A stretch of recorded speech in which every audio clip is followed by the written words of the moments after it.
Hello everyone, आज हम start करेंगे class 9 Hindi Sparsh book chapter 1। This chapter is written by Yashpal.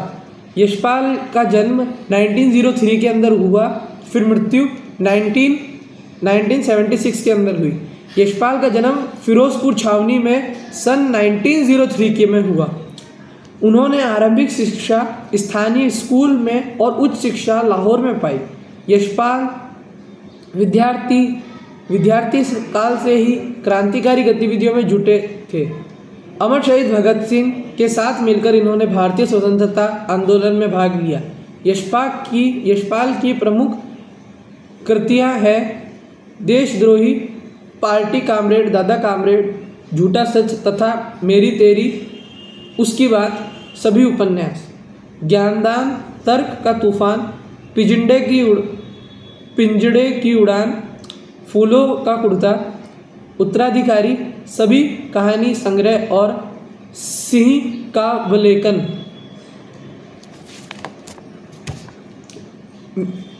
Yashpal यह मानते रहे कि समाज में उन्नति लाने का एक ही रास्ता है, सामाजिक समानता के साथ साथ आर्थिक समानता। यशपाल अपनी रचनाओं को हिंदी के अलावा उर्दू व अंग्रेजी शब्दों का भी अपनी रचनाओं में बेझिझक प्रयोग करते थे। प्रस्तुत कहानी देश में फैले अंधविश्वास और ऊंच नीच के भेदभाव को मिटाने के लिए लेखक ने हमारे सामने प्रस्तुत की है। कहानी धनी लोगों की अमानवीयता और गरीबों की मजबूरी पर आधारित है। दुख के क्षण से सामना होने पर सब अविवश हो जाते हैं, पर इस देश में कई ऐसे भी अभागे लोग हैं जिनको दुख मनाने का भी अधिकार नहीं है। दुख का अधिकार मनुष्यों की पोशाकें उन्हें विभिन्न श्रेणियों में बांट देती है। प्रायः पोशाक ही समाज में मनुष्य के अधिकार और उसका दर्जा निश्चित करती है। मनुष्य का दर्जा और उसका अधिकार उसकी पोशाक से पता चलता है।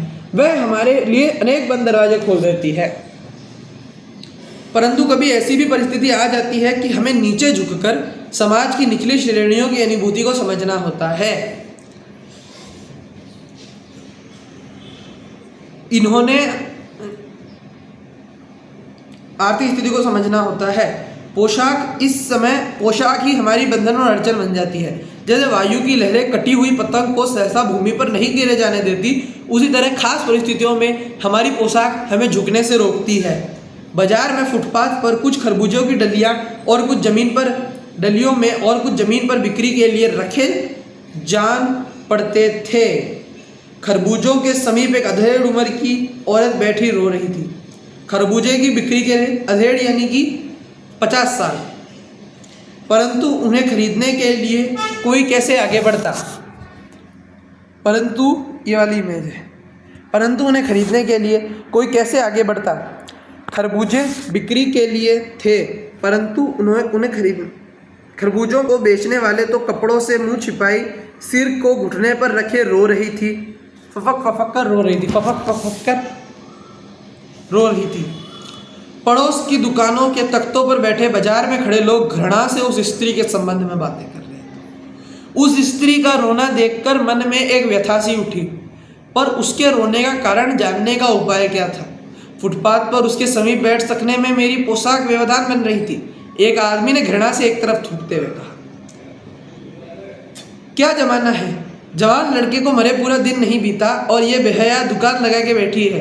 दूसरे साहब ने अपनी दाढ़ी खुजाते हुए कहा, अरे जैसी नीयत होती है अल्लाह भी वैसी ही बरकत देता है। सामने के फुटपाथ पर खड़े एक आदमी ने दिया सलाई यानी माचिस की तीली से कान खुजाते हुए कहा, अरे इन लोगों का क्या है, यह कमीने लोग रोटी के टुकड़े पर जान दे देते हैं।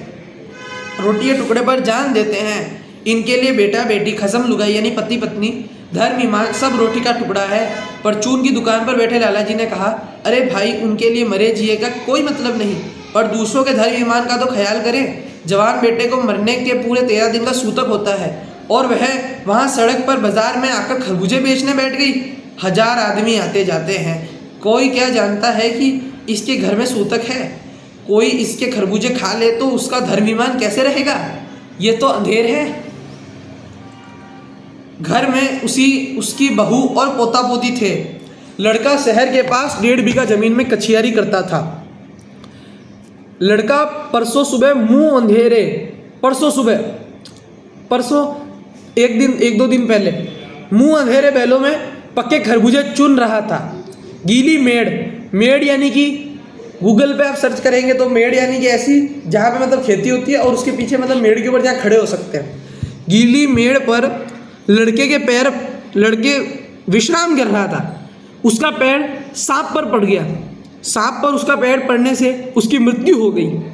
सांप ने लड़के को डस लिया, जिस वजह से उसकी मृत्यु हुई। लड़के की बुढ़िया माँ बावली होकर ओझा को बुला लाई। झाड़ना फूकना हुआ। पूजा के लिए दान दक्षिणा चाहिए। घर में जो कुछ आटा और अनाज था दान दक्षिणा में चला गया। माँ, बहू, बच्चे भगवाना से लिपट कर रोने लगे। रोए हुए भगवान उनके बेटे का नाम था, उस बहू की पति का नाम था और उस बच्चों के पापा का नाम था, जो एक दफ़ा चुप हुआ तो फिर ना बोला, हमेशा के लिए चुप हो गया। सर्प के विष से उसका सब बदन काला पड़ गया, उसके पूरे शरीर में जहर फैल गया।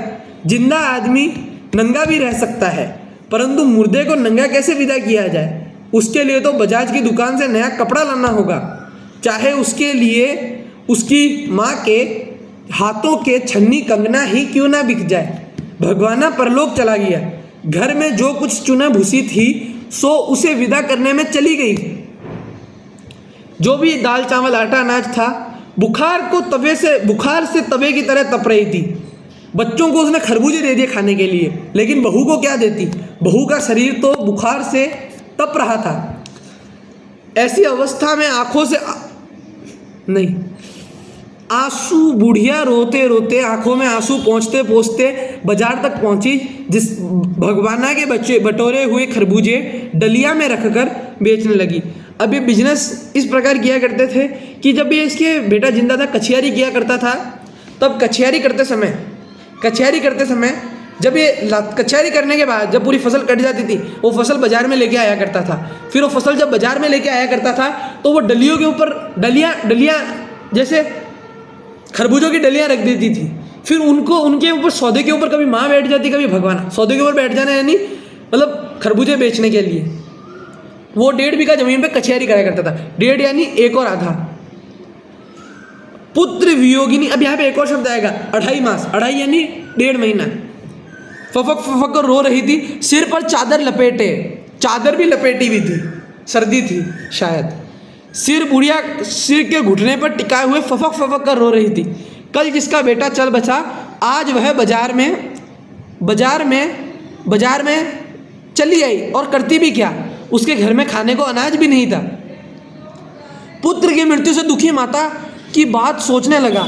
जब वह लेखक सोचने लगा, वैसा उसे एक और बात याद आ गई। उसके पड़ोस के अंदर एक सम्रांत महिला थी, यानी सुख संपन्न महिला थी। उसके पुत्र की जब मृत्यु हुई थी तो उसके बाद 2.5 मास तक पलंग से ना उठ सकी। उन्हें 15 मिनट बाद पुत्र वियोग से मूर्छा आ जाती, ऐसे। और मूर्छा ना आने की अवस्था में आंखों से आंसू ना रुकते। बर्फ रखी जाती हरदम। 2 डॉक्टर सिरहाने बैठा करते। शहर भर के लोग के मन में उस पुत्र शोक से द्रवित हो उठे थे, सबके मन। जब मन में सूझना आती है तो रास्ते में कदम बेचैनी से तेज हो जाते हैं। इसी हालात में नाक ऊपर उठाए पत्थरों से ठोकरें खाते हुए, आसपास के लोगों से ठोकरें खाते हुए चलता रहा और सोचता रहा। शोक करने और गम मनाने के लिए भी सहूलियत चाहिए और दुखी होने का भी एक अधिकार होता है। धन्यवाद।